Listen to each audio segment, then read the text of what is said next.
Hello' guys, thumbnail দেখি গম পালে আজি ভিডিঅ'টো কিহৰ ওপৰত হ'ব।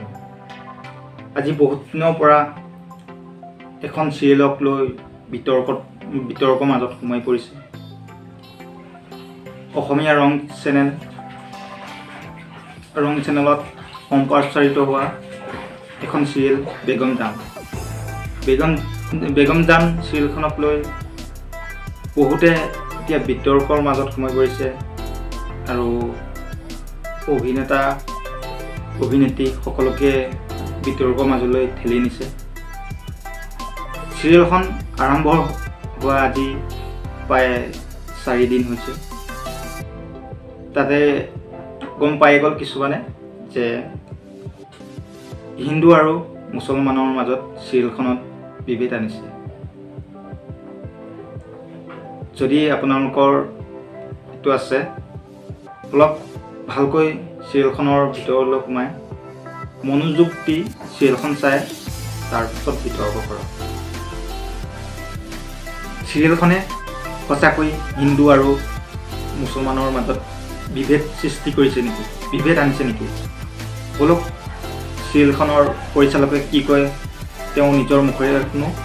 হয়, আচল কথাটো মানে হ'ল কি, বিতৰ্কটো বহুতে কৰিছে, বহুতে ফেচবুকত লিখিছে, পাৰ্চনেলি ফোন কৰি মোক গালি দিছে, কিবা মানে বহুত কৈছে। সেইবিলাক মই কৰিবলৈ নাযাওঁ, ক'বলৈও নাযাওঁ। তেওঁলোকৰ মনত চাগে আঘাত লাগিছে, সেইকাৰণে কৈছে কওক। আৰু 2 নম্বৰ কথা, যাক আচলতে মৰম কৰা যায় তেওঁকে বেয়াকৈ কোৱা যায়। মই সেইটো বুলিয়ে ভাবিছোঁ, এইবিলাক মৰম বুলিয়ে ভাবিছোঁ। কিন্তু মই কথাটো কৈছোঁ যে চিৰিয়েলখনৰ আজি কালি 2টাৰ পিছত হৈ গৈছেহে। আমিতো কিতাপ এখনৰ বেতুপাত পঢ়ি কিতাপখনৰ ভিতৰৰ কথাখিনি কৈ দিব নোৱাৰোঁ। এতিয়া মোৰ চিৰিয়েলখনৰ লগতো তেনেকুৱা কথাই হৈছে। আচলতে চিৰিয়েলখনৰ যোগেদি মই কোনো লাভ জেহাদ বা কোনো সাম্প্ৰদায়িকতাৰ মই বীজ সিঁচিব বিচৰা নাই। মই চিৰিয়েলখনৰ যোগেদি আচলতে এটা বস্তু দেখুৱাব বিচাৰিছোঁ যে আমাৰ জীৱনত কিছুমান সময় আহে, সেই সময়বিলাকত আমি বিচলিত হৈ যাওঁ আৰু সেই সময়বিলাকক আমি নিজকে কেনেকৈ তাত জীয়াই থকাৰ যুঁজখনত আমি কেনেকৈ জয়ী হ'ব পাৰোঁ সেইটোহে দেখুৱাবলৈ গৈছোঁ। এতিয়া মই কালি মোলৈ ফোন কৰোঁতে বহুতকেইজনক মই এটা কথা কৈছোঁ যে চাওক, ঠিক আছে বাৰু, মই মানি ল'লোঁ আপোনালোকে ক'ৰবাত সেইটো হিন্দু ছোৱালী এজনী মুছলমানক হোৱাই নাই, কিন্তু কাহিনী কিবা আছে। কিন্তু বহুতে কৈছে যে আপুনি প্ৰেম কৰা দেখুৱাইছে, হিন্দু ছোৱালীজনী মুছলমানলৈ বিয়া হৈ যোৱা দেখুৱাইছে, আমুক দেখুৱাইছে। সেইবিলাক বাৰু পিছত হ'ব, চিৰিয়েলখন চালে গম পাব। কিন্তু মই কৈছোঁ যে মই যদি আজি ক'ৰবাত গৈ পেলাই এনেকুৱা এটা পৰ্যায় আহি গ'ল যে মোৰ মৃত্যুৰ এটা মোৰ ফোন লাগি আছে, এটা মৃত্যুৰ ধৰক মৰিবলগীয়া এটা সময় আহিল, সেইটো সময়ত যদি কোনোবা এজনে মোক সহায়ৰ হাত এটা আগবঢ়াই যদি মোক বচাব বিচাৰে, মই অকল বেলেগ সম্প্ৰদায়ৰ মানুহ বুলি ভাবিয়ে মই কি মৃত্যুটোকে আগুৱাই ল'ম নেকি? মই কি মোৰ জীৱনটো মই বচাবলৈ চেষ্টা নকৰিম নে মই মোৰ জীৱনটো বচোৱাটো এইটো ভুল হ'ব? মোৰ চিৰিয়েলখনত মই সেইটোহে দেখুৱাইছোঁ যে এজনী ছোৱালীয়ে এনেকুৱা এটা পৰিৱেশত গৈ পেলাই হেৰি হয়গৈ য'ত তাই কোনোফালে ৰাস্তা নাই, তেতিয়া তাইক কোনোবাই সহায়ৰ হাত আগবঢ়ালে, তাই সেই হাতখন আগবঢ়াই দিলে। তাই সেই বস্তুটোৱে দেখুৱাবলৈ গৈছোঁ। কালক্ৰমত আৰু মানুহে এটা যেতিয়া কাম কৰে, সেই কামটো কৰাৰ পিছত পৰ্যায়ক্ৰমে সেই কামটোৰ ভিতৰত ক'ব নোৱাৰাকৈ সোমাই গৈ থাকে। এতিয়া মই দেখুৱাবলৈ গৈছোঁ যে সেই পৰ্যায়ক্ৰমে তাই সোমাই যোৱা কামটোৰ পৰা কেনেকৈ ওলাই আহিল, ৰিকভাৰী তাই নিজকে কেনেকৈ কৰিলে, চিৰিয়েলখনত সেইটোহে আছে। কিন্তু মই এতিয়া বেয়াও লাগিছে, আমি চিৰিয়েল এখন বনালেতো মানুহৰ মনোৰঞ্জনৰ কাৰণেই বনাওঁ, মানুহে ভাল পাওক, মানুহে মনোৰঞ্জন পাওক বুলি বনাওঁ। এনেকৈ বিতৰ্ক সোমাব বুলি মই কেতিয়াও ভবা নাছিলোঁ, মোৰ কেতিয়াও সেইটো সপোনো নাছিল।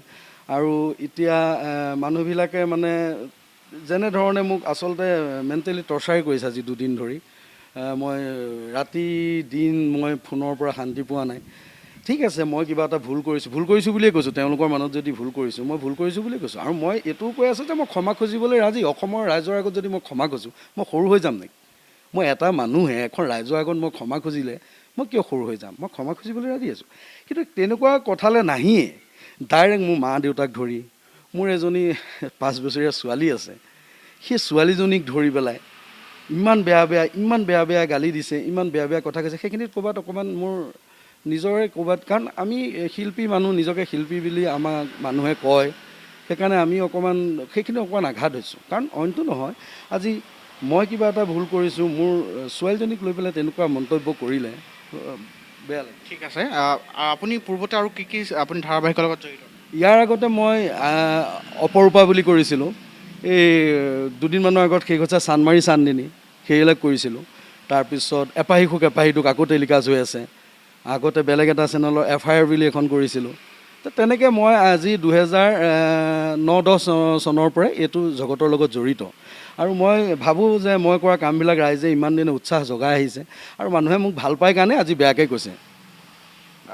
অভিযোগ অনুসৰি আপোনাৰ এই ধাৰাবাহিকখনত যিগৰাকী যুৱতী ব্ৰাহ্মণ সম্প্ৰদায়ৰ যুৱতী মুছলমান ল'ৰালৈ বিবাহ হয়, তেখেতে হেনো এটা গণেশৰ মূৰ্তি তেখেতে দলিয়াই থৈ আহে নে ভাঙি থৈ পেলাই গুচি আহে, এনেকুৱা এটা দৃশ্যাংশ আছে বুলি অভিযোগ কৰিছে।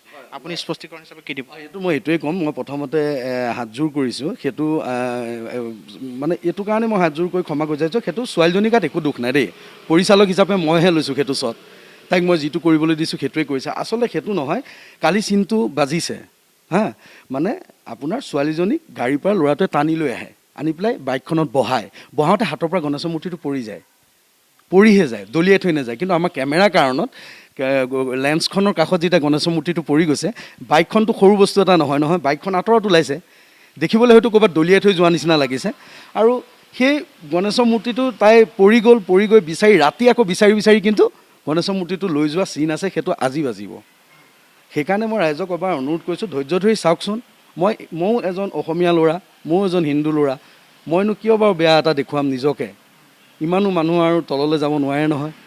মই কিবা এটা চিন্তা এটা দিছোঁ, চিন্তা এটা কৰিছিলোঁ আমি কেইজনমান মিলি, অকল ময়ে নাই, আমাৰ পৰিকল্পনাৰ ৰাজেশ ভূঞা ছাৰ আছে, আমাৰ আদিত্যম শইকীয়াৰ কাহিনী আছে, প্ৰণৱ বৰুৱাৰ চিত্ৰনাট্য, আমি গোটেইকেইজনে মিলি পেলাই এটা চিন্তা কৰিছিলোঁ।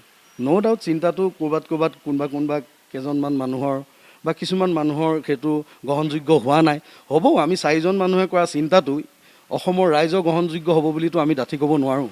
ক'ৰবাত মত বিনিময় থাকিবই, কিন্তু সেইটোকে লৈ পাৰ্চনেলি হেৰি কৰাটো এইটো অকণমান মোৰ দুখ লাগিছে। ঠিক আছে, মই আৰু এটা কথা সুধিব বিচাৰিছোঁ। যিগৰাকী অভিনেত্ৰী ইয়াত অভিনয় কৰিছে, প্ৰীতি কংকনা, তেখেতকো বৰ্তমান দেখা গৈছে এই গোটেই বিতৰ্কটো তেখেতকো সাঙুৰি লোৱা হৈছে। অভিনেত্ৰীগৰাকীটো তেনেকুৱা ধৰণৰ কোনো তাত ভুল নাছিলে? নাই, অভিনেত্ৰীগৰাকীৰ একো ভুল নাই। তেখেতক আমি যেতিয়া কাহিনী এটা ভাবিছোঁ, তাইক তেতিয়া আমি মাতি পেলাই আমি আলোচনা কৰিছোঁ যে বোলো প্ৰীতি এনেকুৱা কাহিনীটো এনেকৈ ভাবিছোঁ। তাই তেতিয়া কৈছে এইটোতো, কিন্তু প্ৰথমতে তাই কৈছে যে এইটো এনেকুৱা হ'ব নেকি? হ'ব না, মানুহে বোলো আমিতো সেইটো বিৰূপ দেখুৱাবলৈ যোৱাই নাই, ছোৱালীজনীৰ জীৱন সংগ্ৰামটো দেখুৱাবলৈ গৈছোঁ। ছোৱালীজনীয়ে কেনেকৈ সেই হেৰিটোৰ পৰা বাহিৰলৈ আহিছে আমি সেইটো দেখুৱাবলৈ গৈছোঁ, তাই কেনেকৈ যুঁজিছে। তেতিয়া তাই কনভিন্স হৈছে, হয় এইটো ঠিক আছে, তেতিয়াহ'লে আমি কৰিব পাৰোঁ। তাৰপিছত তাই আমাৰ মতে কাম কৰিছে, তাইত পাৰ্চনেলি কোনো ইনভলভমেণ্ট নাই। এক্টিংটো কৰিছে, কিন্তু সেইটো লৈ তাইকো বহুত বেয়াকৈ কোৱা হৈছে, বহুত বেয়াকৈ সাঙুৰি লোৱা হৈছে। যিখিনি দৃশ্যায়ন শুনিলে পৰিচালকৰ কথাখিনি। পৰিচালকৰ মতে চিৰিয়েলখনত কোনো হিন্দু মুছলমানৰ মাজত বিভেদনা নাই, আৰু পৰিচালকৰ মতে কোনো তেনেকুৱা স্ক্ৰিপ্ট নাই যি স্ক্ৰিপ্ট ব্যৱহাৰ কৰিলে হিন্দু আৰু মুছলমানৰ মাজত বিভেদ সৃষ্টি হ'ব। ইয়াৰ পৰা এটা বাৰ্তা নৱপ্ৰজন্মক দিব বিচাৰিছে যে এজনী ছোৱালী যদি বিপদত পৰে, কেনেকৈ এজন ল'ৰা বা এজন মানুহ তেওঁক উদ্ধাৰ কৰিব, বা তেওঁক মুছলিম বুলি এৰি থৈ আহিব নেকি? বিপদৰ মাজত ঠেলি দিব নেকি? কেতিয়াওতো নোৱাৰে। সেয়েতো পৰিচালকৰ মতে তেনেকুৱা কোনো স্ক্ৰিপ্ট নাই যি স্ক্ৰিপ্টে হিন্দু আৰু মুছলমানৰ মাজত বিভেদ সৃষ্টি কৰিব। আৰু পৰিচালকে কৈছে যে তেওঁক মেণ্টেলিৰ কিছুমান মানুহে খুব বেয়া ব্যৱহাৰ কৰি আছে, এইবোৰ কৰিব নাপায়।